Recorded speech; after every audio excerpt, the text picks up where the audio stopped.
முக்கியமா கேட்பதே வந்து டிஃபெண்டர் வாங்குறதுக்கு கேட்குறாங்க, வரதட்சணை கேட்குறாங்கிறத குற்றச்சாட்டு பல்ராம் சிங். எப்போ புக் பண்ண?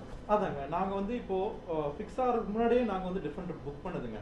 அதாவது போன வருஷம் 4ஆம் தேதி, அதாவது 4வது மாதம் ஏப்ரல் மாதம் புக் பண்ணது. நமக்கு என்கேஜ்மெண்ட் ஆனது நவம்பரில்.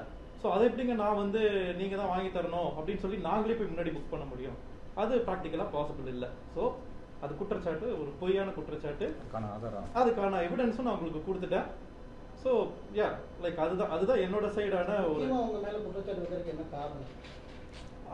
அதாங்க நான் வந்து அந்த தப்பை கண்டுபிடிச்சிட்டேன். அவன் மிட் நைட் நடுராத்திரியில வந்து பசங்க கால் பண்றதும், அப்புறம் வந்து அன்டைம்ல வந்து அன்டைம்ல கால்ஸ் வரதும், அப்புறம் பார்லர் போனா ஃபங்க்ஷன் டைம் இல்லாத போனாலும் ஒரு 4 hours இல்லாம வரதே இல்லை.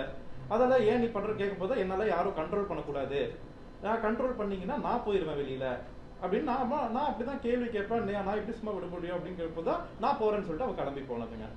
ஸோ அது வந்து அந்த நீங்க எப்படி அது பண்ணலாங்கிற ஒரு கோவத்துல அவங்க அது பண்ணிட்டாங்க. இதை இவங்க அம்மா கிட்ட சொல்றப்போ அவங்க அம்மா வந்து சிங்கிள் சைல்டு, தனியா வளர்ந்த பொண்ணு, தனியா இருக்கிறப்ப வந்து ஃப்ரெண்ட்ஸோட பேசி அவங்களுக்கு பழக்கம் இருக்கிறதுனால அதை நீங்க அதை பெருசா எடுத்துக்காதீங்க அப்படின்னு சொல்றாங்க. அது 1 நாள் 2 நாள் நடந்தா பரவாயில்ல, தினம் அது மாதிரி நடந்து வெளியில போனா நான் எங்க போறாங்கன்னு தனியா தான் போறாங்க, எங்க போறாங்க வராங்கிறத நமக்கு சொல்றது இல்லை. 4 மணி நேரம் 5 மணி நேரம் ஆனா எப்படி? கல்யாணம் ஆகி 1 மாசத்துலயே இப்படி, 1 மாசத்துலயே இப்படின்னா அந்த கல்யாணம் ஆன 1 மாசமும் இப்படி நடந்தா எப்படி வாழ்க்கை நடத்த முடியும்?